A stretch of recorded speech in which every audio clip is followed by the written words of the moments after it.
అండి, అందరికీ నమస్కారం. ఎంతో సింపుల్గా చేసుకునే రవ్వ లడ్డు అండి. టేస్ట్ అయితే సూపర్ ఉందన్నమాట. ప్రాసెస్ ఏంటో చూసేద్దాం. ముందుగా స్టవ్ వెలిగించుకొని దాని మీద ఒక కడాయి పెట్టుకొని మనం సూజీ రవ్వ అయితే తీసేసుకోవాలండి. దాన్ని లో టు మీడియం అడ్జస్ట్ చేసుకుంటూ చక్కగా వేగనివ్వాలి. అలా వేగిన తర్వాత కొంచెం ఎగింది అన్న తర్వాత మనం అప్పుడు గీ అన్నది యాడ్ చేసుకోవాలండి. ముందుగానే మనం గీ వేయడం వల్ల ఒక్కోసారి దాంట్లో ఉన్న పచ్చి వాసన పోదనమాట. ఒక లోటు నేనైతే 1 కిలో సుజీ రవ్వ అయితే తీసుకున్నాను. మినిమం ఒక 20 మినిట్స్ అయినా వేగనివ్వాలండి. ఎందుకంటే రవ్వ ఎంత చక్కగా వేగితే టేస్ట్ అంత బాగుంటుందన్నమాట. సో అలా వేగిన తర్వాత దాన్ని పక్కన పెట్టేసుకోండి. ఇప్పుడు ఒక గ్రైండర్ తీసుకొని నేనైతే ఎండు కొబ్బరి తీసుకున్నానండి. దాన్ని చక్కగా పౌడర్ చేసేసుకున్నాను. అలా పౌడర్ చేసుకొని దీన్ని కూడా పక్కన పెట్టుకోండి. ఇప్పుడు ఒక బౌల్లో పాలు తీసుకొని కాచి చల్లారనివ్వాలండి. మనకైతే లైట్ గోరువెచ్చగా ఉండాలన్నమాట. ఇప్పుడు ఒక కళాయి తీసుకొని దాంట్లో నెయ్యి వేసుకొని మనం డ్రై ఫ్రూట్స్ అయితే ఫ్రై చేసుకోవాలి.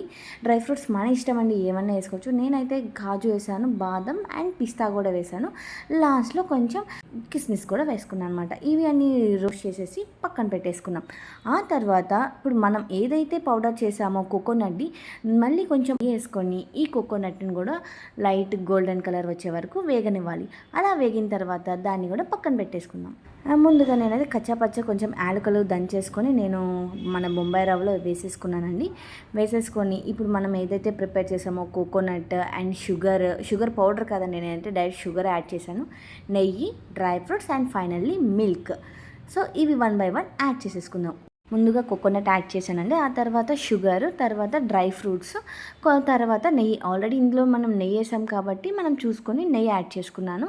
ఒకసారి మొత్తం కలిపేసుకున్నానండి. మొత్తం కలిపేసుకొని ఇప్పుడు మిల్క్ ఒకసారి కొంచెం పోసి ఒకసారి మొత్తం కలిపేయండి. కొంచెం కొంచెం రవ్వ తీసుకుంటూ దాంట్లో మిల్క్ యాడ్ చేసుకుంటూ మనం లడ్డు చేసి ఈజీగా లడ్డు వచ్చేస్తుందండి. టేస్ట్ అయితే చాలా బాగుంది. మిల్క్ మనం నార్మల్ మిల్క్ కన్నా క్రీమీ మిల్క్తో మనం రవ్వ లడ్డు కనుక ప్రిపేర్ చేస్తే టేస్ట్ చాలా బాగుంటుంది.